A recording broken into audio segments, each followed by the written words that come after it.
राधे राधे दोस्तों, स्वागत है आपका हमारे YouTube चैनल में। आज की इस वीडियो में हम कार्तिक मास की कथा अध्याय 1 का पाठ करेंगे। तो आइए पाठ शुरू करते हैं। मैं सिमरू माता शारदा बैठे जी हाँ आए, कार्तिक मास की कथा लिखे कमल हर्षाए।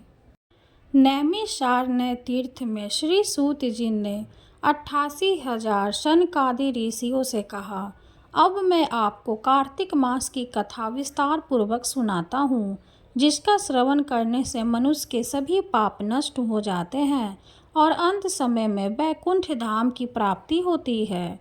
सूत जी ने कहा, श्री कृष्ण जी से अनुमति लेकर देवर्षि नारद के चले जाने के पश्चात सत्यभामा प्रसन्न होकर भगवान कृष्ण से बोली, हे प्रभु, मैं धन्य हूँ, मेरा जन्म सफल हुआ। मुझ जैसी त्रिलोक्य सुंदरी के जन्मदाता भी धन्य है, जो आपकी 16,000 स्त्रियों के बीच में आपकी परम प्यारी पत्नी बनी।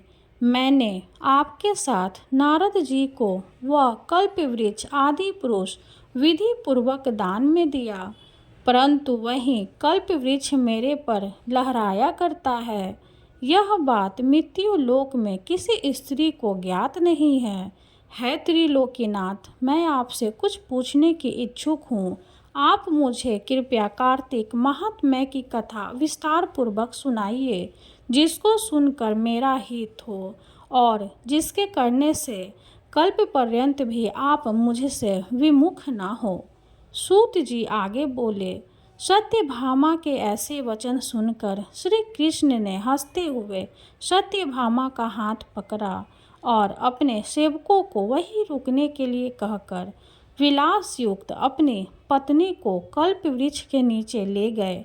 फिर हंसकर बोले, हे प्रिय, 16,000 रानियों में से तुम मुझे प्राणों के समान प्यारी हो।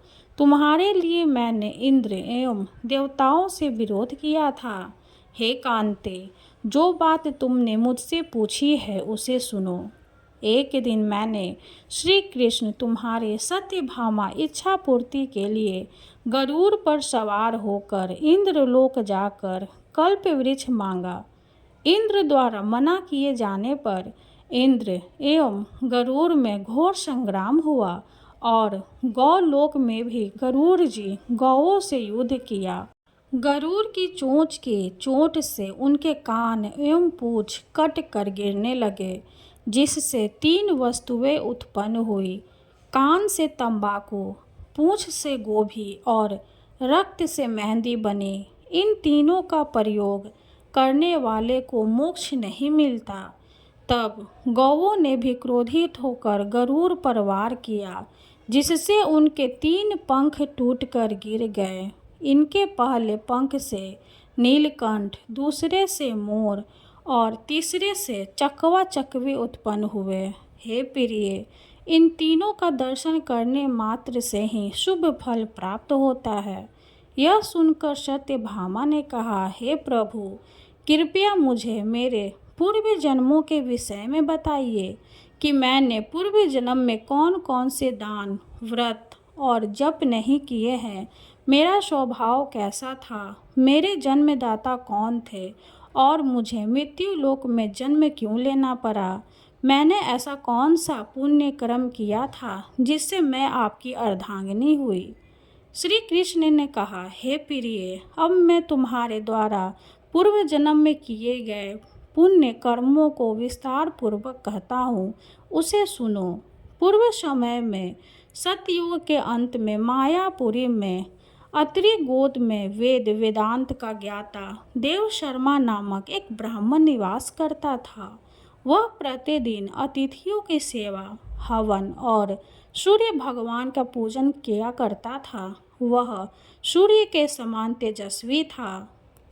वृद्धावस्था में उसे गुणवंती नामक कन्या की प्राप्ति हुई। उस पुत्रहीन ब्राह्मण ने अपनी कन्या का विवाह अपने ही चंद्र नामक शिष्य के साथ कर दिया। वह चंद्र को अपने पुत्र के समान मानता था और चंद्र भी उसे अपने पिता की भांति सम्मान देता था। एक दिन वे दोनों कुश व समिधा लेने के लिए जंगल में गए। जब वे हिमालय की तलहटी में भ्रमण कर रहे थे तब उन्हें एक राक्षस आता हुआ दिखाई दिया।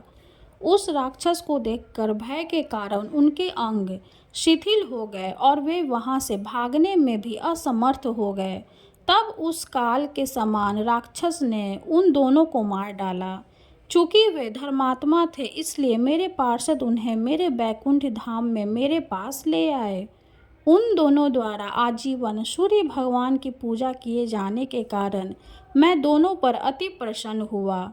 गणेश जी, शिव जी, सूर्य व देवी इन सब की पूजा करने वाले मनुष्य को स्वर्ग की प्राप्ति होती है। मैं एक होता हुआ भी काल और कर्मों के भेद से 5 प्रकार का होता हूँ, जैसे एक देवदंत, पिता, भ्राता आदि नामों से पुकारा जाता है।